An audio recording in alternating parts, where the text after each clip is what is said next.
Video में आप सभी का बहुत स्वागत है। लगातार बड़ी बहस जारी है, लेकिन इसी बीच एक बड़ी खबर आपको बता दें। हिजबुल्लाह के एक और कमांडर की स्ट्राइक की मौत हो चुकी है।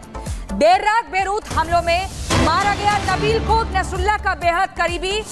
नबील कोक बेरूत के दक्षिणी इलाके में आईडीएफ ने हवाई हमला किया।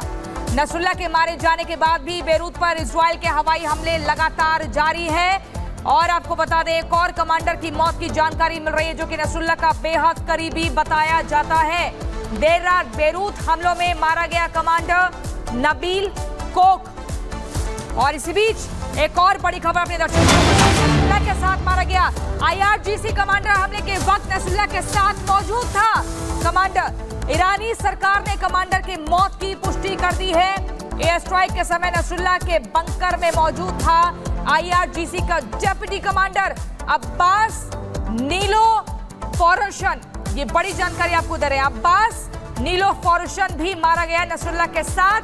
आपको बता दें, यहीं पर हम चर्चा की आगे शुरुआत करेंगे। और सबसे पहले मैं चंद्र प्रकाश जी आपके पास आना चाहूंगी। सीनियर जर्नलिस्ट हमारे साथ जुड़ गए हैं। उसके बाद बाकी मेहमानों के पास चलेंगे। हम लगातार जब नसरुल्लाह का खात्मा होता है, नसरुल्लाह की मौत होती है, तो उसके बाद जो भारत में छिपे हुए कुछ ऐसे लोग हैं, उनकी भावनाएं उजागर होती हैं, उनका अंदर का दर्द बाहर निकलता है और जम्मू कश्मीर में चीख पुकार का माहौल बन जाता है। पाकिस्तान की जो बार बार वकालत करते हैं, उनका असली चेहरा सबके सामने आ जाता है। लेकिन मुझे ये बताइए चंद्र प्रकाश जी, बांग्लादेश में हिंदुओं के साथ भी तो कितना नरसंहार हुआ, उनके घर तोड़ दिए गए, उनको इतना बेइज्जत किया गया, उनको इतना ज्यादा प्रताड़ित किया गया, उस पर एक ट्वीट नहीं आया।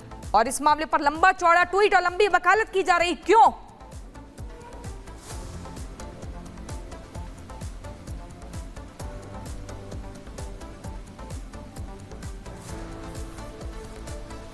चंद्र प्रकाश जी, आपकी आवाज नहीं मिल पा रही है, लेकिन यहां मैं कर्नल शैलेंद्र सर के पास आना चाहूंगी। कर्नल शैलेंद्र सिंह, जिस तरीके से जानकारी मिल रही है, मेरी आवाज अब शायद आपको आवाज आ जाएगी मेरी। जी जी बोलिए, आप बोलिए।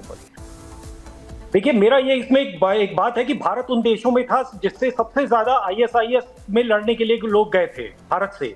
और उसका परिणाम ये, इस तरीके की जो मानसिकता जो लोग डाल रहे हैं, जो ये कह रहे हैं नसरुल्लाह जैसे आतंकवादियों को बता रहे हैं कि वो महात्मा गांधी था, तो ये ऐसी जो सोच जो लोग डाल रहे हैं भारत में, उन्हीं का परिणाम है कि ISIS में गए थे भारत से लड़ने के लिए लोग। आज वो भारत में या तो उनकी लाशें आती हैं, या आज भी भारत में उनके मुकदमे चल रहे हैं, या फिर वो जेलों में सड़ रहे हैं।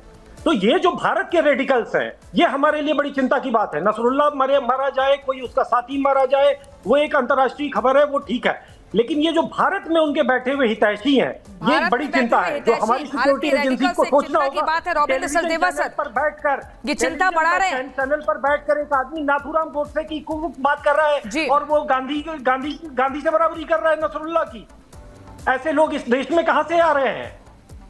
नाथूराम गोडसे के समर्थक को बुरा तो लगेगा।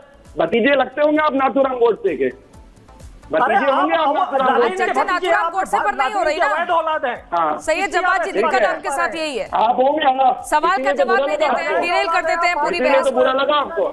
रॉबिन सर, सर मैं आपके साथ आना चाहूंगा। चंद्र प्रकाश जी कह रहे हैं कि भारत में बैठे जो रेडिकल्स हैं, चिंता बढ़ा रहे हैं। कौन है भारत में जो वैश्विक आतंकी के हितैषी हैं, जिनके पेट में इतना दर्द हो रहा है कि घड़ियाली आंसू भी बहा रहे हैं, लंबे चौड़े चिट्ठे भी लिख रहे हैं? देखिए, आई मीन एब्सोल्युटली यही तो है जो दुनिया भर में आतंक फैला रहा है। इसी कारण तो आतंक फैल रहा है अलग अलग देशों में। ऑल्सो इन इंडिया ऐसे सिंपैथाइजर्स हैं जो कि रेडिकल, देखिए ओके, विचार अलग हो सकते हैं, आपकी होमलैंड की डिमांड्स हो सकती हैं, बट आप उसके बहाने या उसको लेकर के वायलेंस नहीं कर सकते। आई मीन सिविलाइजेशन, ह्यूमैनिटी हजारों लाखों करोड़ों साल से चल चल के आज हम पहुंचे हैं जहां इंसान पहुंचा है, राइट? तो ये तो चीज नहीं होनी चाहिए, बट हाँ होती है। तो पॉइंट इसकी, वायलेंस जहां शुरू होता है या एक भी आयोटा ऑफ वायलेंस हो, उसको एब्सोल्यूट कंडेम करना ही नहीं चाहिए, उसको अपनी सोच से निकाल देना चाहिए। अपनी सोच से वायलेंस को निकाल देना चाहिए। कंडेम तो चलिए दूर की बात, बिल्कुल ठीक कह रहे हैं आप रॉबिन सचदेवा। लेकिन कर्नल शैलेंद्र सिंह, मैं आपके पास आना चाहूंगी। नबील कोक का भी अभी हम जिक्र कर रहे थे कि ये नसरुल्लाह का सबसे करीबी बताया जा रहा था, इसका भी खात्मा हो चुका है। इजराइल यहां पर शांत नहीं बैठेगा। जिसने इजराइल के उन नागरिकों को जिनका कोई दोष नहीं था, उनके ऊपर हमला किया, 32 साल से लगातार इसने अपना आतंक फैला रखा था, उसका खात्मा होता है। और यहाँ पर ग्राउंड ऑपरेशन की शुरुआत होने की बात भी कही जा रही है। एक एक करके सबको हटाया जा रहा है और एक तरफ एक तबका भारत में वो है जो आंसू दिखा रहा है अपने। नहीं, देखिए, दो तरीके से इस चीज़ को हमें इवेलुएट करना चाहिए। पहली बात, इंटरनेशनली दो कंट्रीज़ के बीच में क्या चल रहा है, कौन मारा जा रहा है, कौन नहीं मारा जा रहा, कौन यूनाइटेड नेशन डेजिग्नेट टेररिस्ट मारा जा रहा है, उसके लिए हमें आंसू बहाना चाहिए या नहीं बहाना चाहिए। मुझे नहीं लगता कि इंडिया का नसरुल्लाह से कोई पर्सनल एनिमिटी है या कोई हेटरेट है। यस, हमारे बीच में, उनके और हमारे बीच में जो सिर्फ है, that is called as terrorism. हम टेररिज्म से सफ़र करते आए हैं। हमारे खून में एक हेट्रेड है कि अगर कोई भी आदमी टेररिस्ट है वो इंसानियत के लिए अच्छा नहीं है, और अगर उसे कौन सी कंट्री मार रही है doesn't make a difference. But मुझे लगता है इंसानियत के ऊपर एहसान किया जा रहा है कि एक टेररिस्ट कम और हुआ। साथ ही साथ वो मुझे मोटिवेट करता है इंडिया के तौर पर कि हर वो टेररिस्ट जो मेरे कंट्री की तरफ गलत निगाह देखे, आज मैं मोटिवेटेड फील होता हूं कि उसका सिर्फ एक इलाज है, इलिमिनेशन।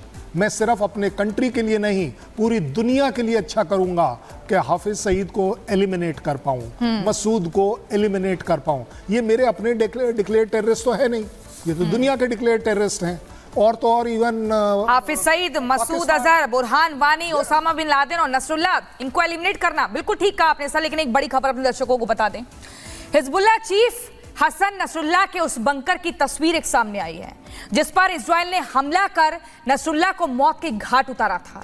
ये एक टारगेटेड मिसाइल अटैक था। ये तस्वीर आप देखिए, ये तस्वीरें हम आपको दिखा रहे हैं, नसरुल्लाह के बंकर की वो तस्वीर जो बेरूत में था, और इसी पर इजराइल की तरफ से अटैक किया गया था, टारगेटेड अटैक किया गया था। 27 सितंबर 2024 की वो तारीख थी जब यहां पर यह हमला किया जाता है, और उसके बाद उस आतंकी को उसकी जगह पर पहुंचाया जाता है, क्योंकि पाप का घड़ा बढ़ता जा रहा था। नरसंहार लगातार पिछले कई सालों से होता जा रहा था। इसी बंकर के भीतर कई हथियार होते थे।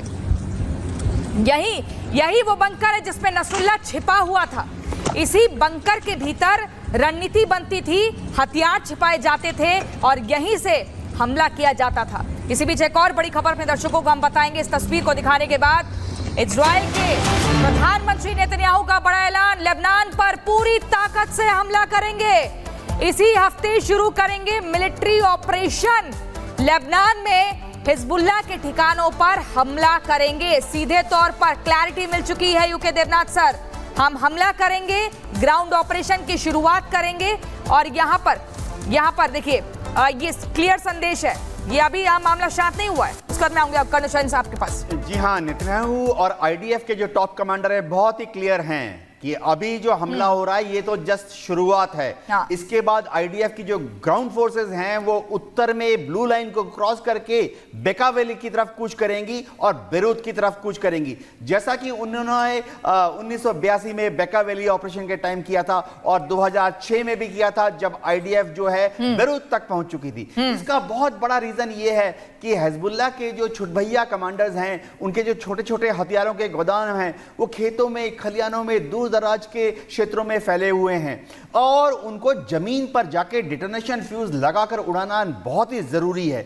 और इसके लिए आईडीएफ के टैंक, तोप, बत्तर गाड़ियां, आईडीएफ के जो जमीन पर कमांडो हैं उनको जाना पड़ेगा और नेतन्याहू ये करेंगे। आईडीएफ कूच करने वाली है 48 घंटे में, 72 घंटे में। 48 घंटे, 72 घंटे, आपने एक टाइमलाइन भी बता दी। लेकिन कर्नल शैलेंद्र सिंह सर, आपसे समझना चाहेंगे, इजराइल की तरफ से अगर ये हमला होगा, सीधे तौर पर क्लैरिटी मिल गई है, तो कैसे लेबनान में जो नागरिक हैं उनको नुकसान ना पहुंचे, इसका कैसे ख्याल रखा जा सकता है? पहला।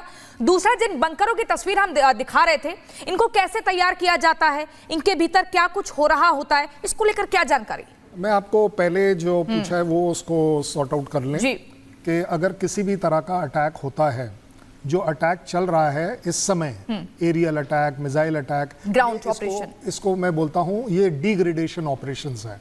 ये आप उस पूरे के पूरे एरिया को डिग्रेड करते हैं। जहां तक लेबनान की बात है, ये अभी तक अगर आप देखें, Beirut and south, that is south Lebanon के सबर्ब एरियाज, बेका वैली और इस तरह के जहां पर टोटल डोमिनेशन हिजबुल्लाह का है, अगर आप देखें। साथ ही साथ इजराइल की ये पॉलिसी रही है, ऑलरेडी आप देख रहे हैं कि मोर देन 1.5 लाख लोग घर छोड़ चुके हैं, दे आर मूविंग आउट, क्योंकि उन्हें दिख रहा है, उनको वार्निंग्स दी जा रही हैं कि आप एरिया वेकेट कर जाएंगे कहां पर घर छोड़कर, क्योंकि आप कुछ नॉर्थ तस्वीरें से आई थी कि सड़कों पर ही कुर्सी बिछाकर बैठ गए हैं, Yes, मोबाइल चला रहे हैं, समुद्र किनारे बैठ गए हैं, जाएंगे कहां? ऐसा होगा, बट दैट डजंट मीन कि वो नॉर्थवर्ड मूवमेंट नहीं करेंगे।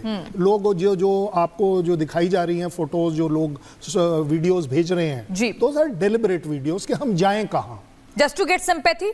नॉट ओनली दैट, मजबूरी, व्हाई सिंपैथी? सिंपैथी तो हमें होनी भी चाहिए, कोई भी हो इंसान, कोई भी सिविलियन जाएगा कहां, बट इसका मतलब ये नहीं है, ये तो वो वाली बात है जैसे हमने गाजा में भी बोला था जाएगा कहां, जाएगा कहां, लेकिन रहे ना लोग, कभी नॉर्थ में शिफ्ट कर गए, फिर वापस साउथ में आ गए, उनको वार्निंग्स दी गई, लीफलेट्स बांटे गए, एरिया वाइज ग्रिड को किया गया और ग्रिड टू ग्रिड उनको मूवमेंट कराया गया। ये एक इजराइल की आउटस्टैंडिंग ह्यूमैनिटी। ठीक है सर, वो बंकर वाला सवाल रह गया, उसका जवाब मैं लूंगी, लेकिन एक बड़ी जानकारी मिल रही है। इजराइल के एलात शहर में बजे सायरन, ड्रोन अटैक की आशंका के बाद बजे सायरन, शहर में विदेशी ड्रोन के घुसने की आशंका व्यक्त की जा रही है। इजराइल के एलात शहर